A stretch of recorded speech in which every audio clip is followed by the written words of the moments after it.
before the first human ever opened his eyes, before a single human breath was taken, this earth already existed in silence, not empty, not lifeless, but waiting. The sky had already been raised without pillars, the land had already been spread wide, and the mountains had already been anchored deep into the ground.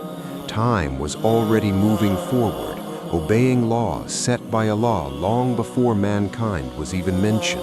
Darkness and light already knew their places. Winds already traveled with purpose.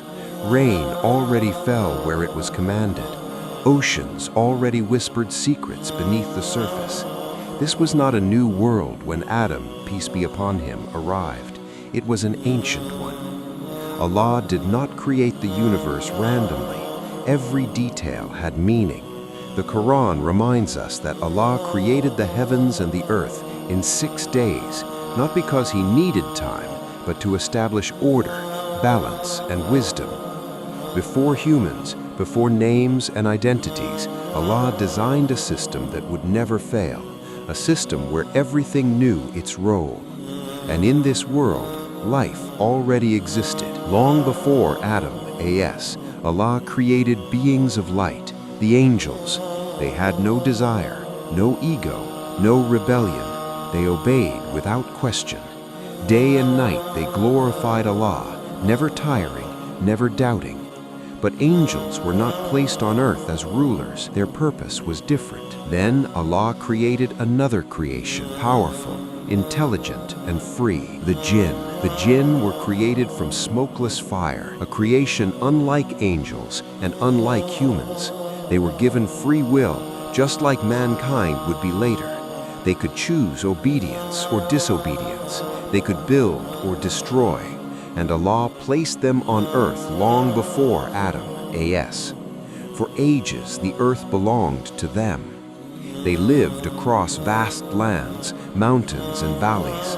They formed communities, tribes and societies.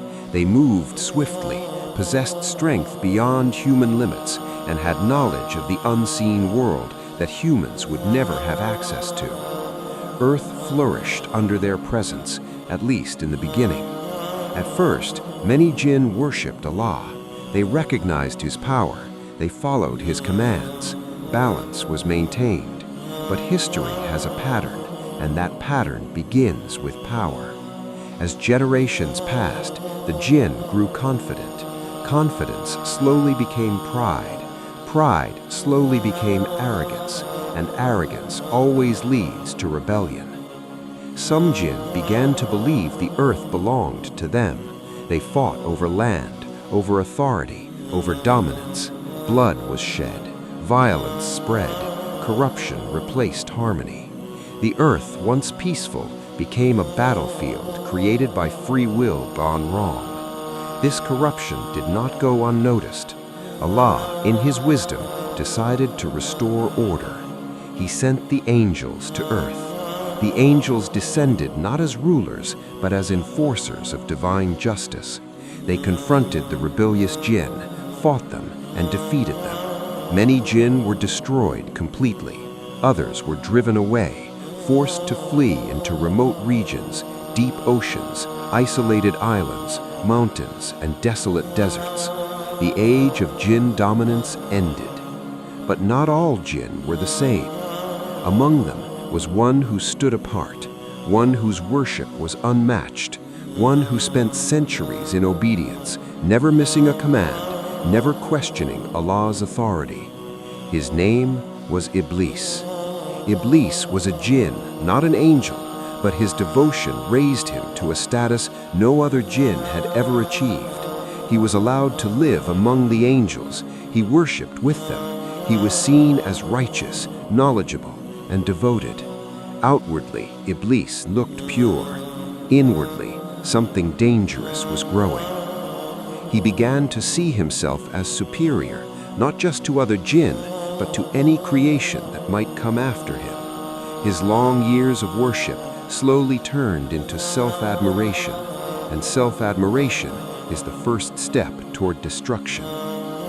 Then came the announcement that shook the heavens. Allah declared to the angels that He would place on earth a new creation, a successor, a being unlike any before, a creation that would carry responsibility, knowledge, and moral accountability. The angels asked a question, not in rebellion, but in awareness. Will you place upon it one who will cause corruption and shed blood? They asked this because they had already seen what free will could do. They had witnessed the Jinn's destruction of Earth. Their question reflected concern, not objection. Allah responded with a statement that would echo through eternity.